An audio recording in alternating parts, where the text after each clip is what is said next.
Empirical formula. The objective is to determine the chemical formula of hydrated salts and magnesium oxide. Hypothesis. What is the formula for each of the substances we are using? We were doing the magnesium and oxygen reaction. So what is the formula when you combine magnesium and oxygen together?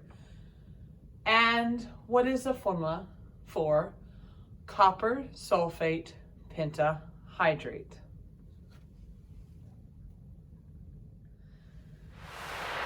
Safety. Crucibles get very hot. Do not burn yourself. Do not soak them in water. Follow the instructions on cleaning them. Use crucible tongs and not beaker tongs. If you do happen to burn yourself by touching the hot crucible, simply run water over it, cool water, which is your room temperature water, and notify the teacher so I can check to make sure you're okay, or do we need to put a Band-Aid on there and such.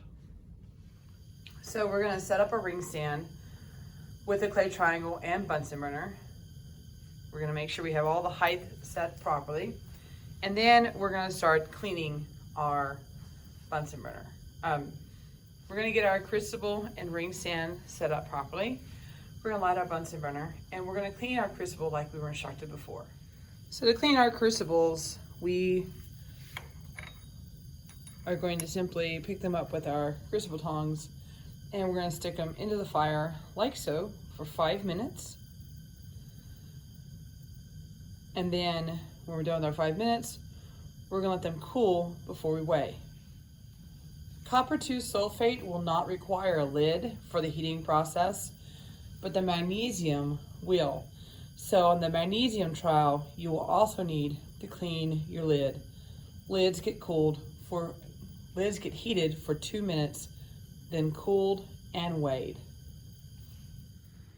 Zero out your weighing scale, put your weighing paper on there, and weigh your crucible and record. Remember, copper 2 sulfate, you will not need a lid. If you're doing the magnesium run, not only will you have to record your crucible, but you also need to weigh and record your lid. Now, we've recorded our crucible's mass, and now we're gonna get 2 to 3 grams of your copper 2 sulfate.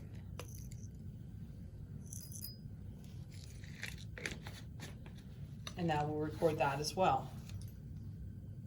Okay, so I have my crucible in there with the copper 2 sulfate.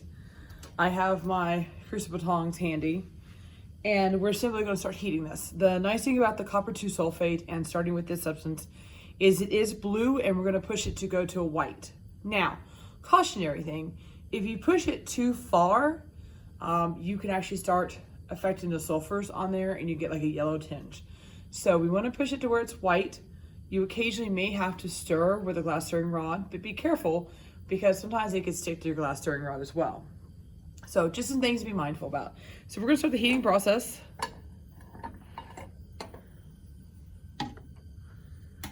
So we've started our heating process for our copper 2 sulfate. I am doing a check to see how it's progressing. I'm looking forward to turning white, and the whiter it gets, the more water I've pushed out of it, and hopefully I can get to where when I measure it at the end, I produce a 1:5 ratio between the copper 2 sulfate and the water, and that's your goal. And so we're starting to get more white around the edges of it. I'm gonna come in and try to stir a little bit. Okay, so this is looking good. So I'm doing another check of it. You can see that I'm getting whiter. That's good. We're gonna keep it going. So you're gonna heat your material until it finally goes white. One suggestion that I have for you, you are more than welcome to obtain a mortar and pestle. And you can crush your 2 to 3 grams of copper 2 sulfate. The advantage of that is that you'll get a more even heating and produce a better number than if you leave it in this state. It is completely your choice if you're going to leave it in this state or if you're going to do this.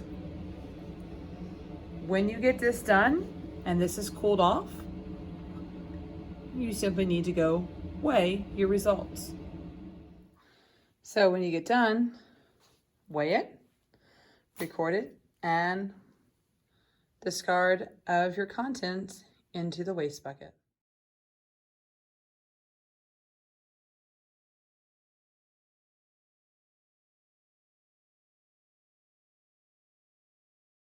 So part B, we're going to be looking at magnesium, and we're going to be trying to prove the formula of MgO, which basically will solidify, hopefully for you, that magnesium is a positive 2 and oxygen is in group 6 and has a negative 2 charge. That's why we're going to be able to produce what we get for our mass. And so our crucible and everything is set up the same way. We've cleaned our crucible, and this time we will have to utilize using the ring. Okay. So we have our scale. We're going to make sure first off that our lid fits our crucible. Okay, we've cleaned both of these. We're going to weigh and record what our lid weighs in case we produce anything that gets caught on the lid. And then we're going to weigh our crucible. And we're going to record that we got our mass for that. And then we're going to take a piece of magnesium and I'm going to coil it like so. I need to coil it so it can sit on the bottom. And we're going to place that into our crucible as well. And I'm going to get my mass for that. Okay.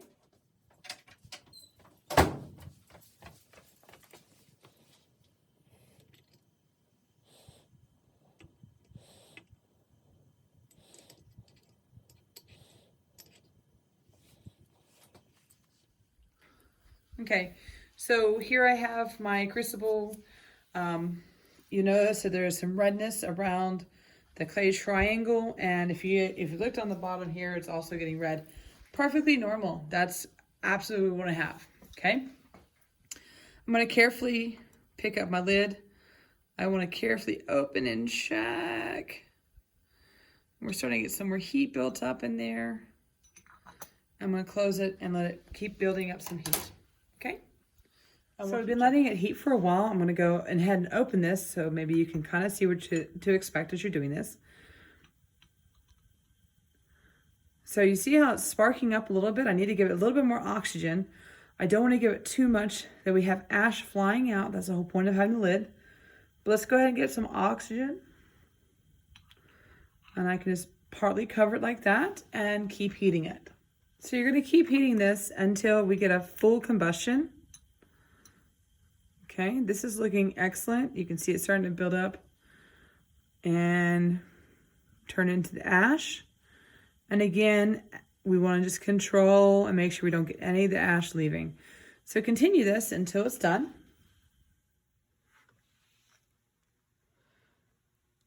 So when you get done and you've allowed your crucible to cool off, you need to go and weigh your lid. Weigh your crucible with the contents. Record everything. Dump your waste into the fume bucket. And we'll work on calculations. Great job. Clean up when you get done. Live long and prosper.